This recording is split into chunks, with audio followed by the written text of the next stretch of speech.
hoodie and I shiver. You better hope she never finds out that you call her Booger Mykenzye. Is she still officially the worst person in 6th grade? Keisha asks. She's leveled up.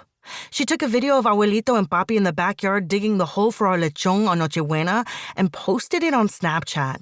She said they were burying a body. That's ridiculous, Juan Carlos says. Lechon is the best. You don't disrespect it, not on Christmas Eve or Tuesdays or ever. Yeah, tell her that. I click the computer mouse harder than necessary to release a razor net onto 3 zombies who are about to rip my arms out of their sockets. Lechon is my favorite thing to eat. Abuelito likes to make it the traditional Cuban way, putting a whole butchered pig in a hole dug in our yard that's lined with banana leaves and topped with hot coals. It's a lot of work, but the lechon always turns out delicious, crispy skin on the outside and juicy meat on the inside. Of course, all Mocosa Mykenzye sees is Abuelito and Papi burying a skinned pig. I love lechon, but sometimes I wonder if it'd be easier to just grill burgers like everyone else. Oye, no comas los pastelitos antes de medianoche, Mami shouts, loud enough for the entire neighborhood to hear, and I groan, figuring that Papi got caught trying to sneak some treats before midnight. Maybe if my family wasn't always throwing their Cubanity out into the world for everyone to see, Mykenzye wouldn't scramble like a stumbling zombie to make fun of me at every chance. But it's no use trying to hide from her on New Year's Eve. It's always when we reach peak Cubanity. Abuelita grunted and groaned when she lugged a suitcase around the block because she wants to travel this year.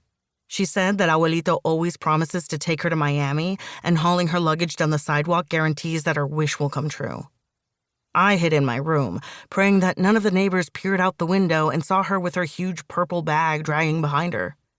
Mommy swept and mopped our whole house, except my room, because she says it's a biohazard.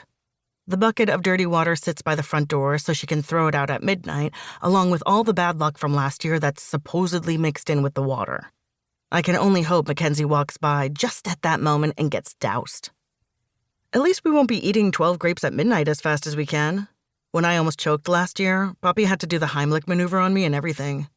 I shot a green grape straight out of my throat and into the eye of my sister Lisette. Maybe something that's supposed to bring you good luck shouldn't also try to kill you. Just a thought.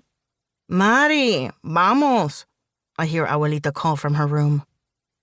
I groan again. Y'all have to beat the zombie horde on your own, I tell my friends. Abuelita will make me mop the whole house 12 times if I don't go now.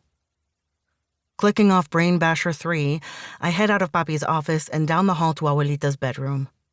I find her sitting on her bed, her Bible on her lap. Settling next to her, I watch her trace her fingers over the names in the family tree she's written on the first page. Names like Fautina, Ladislao, and Baldomero stare back at me. I've never met any of these people, and Abuelita doesn't talk about them. Ay, mi cielo, tengo un regalito para el año nuevo, Abuelita says. Placing the Bible back on her nightstand, she opens a drawer and pulls out a small book. She hands it to me and smiles, the wrinkles on her face deepening. It's a diary.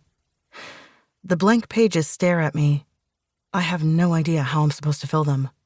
Para apuntar tus memorias.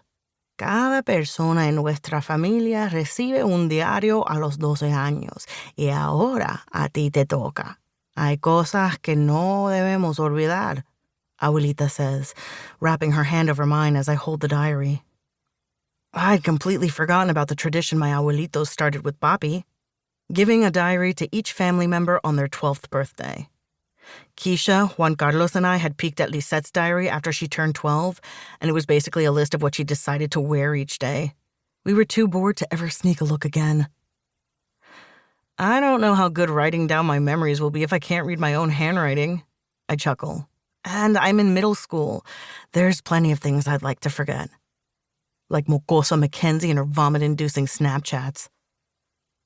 Abuelita reaches out and takes my hand. No, mi cielo, nuestra familia. Todo lo que pasó con nosotros. Hay que recordarlo. Her voice catches in her throat. I don't know why she's talking about our family history. She may say we should remember it, but she never talks about it. Abuelita shakes her head as if flinging thoughts too troublesome to hold. She pulls something else out of the drawer.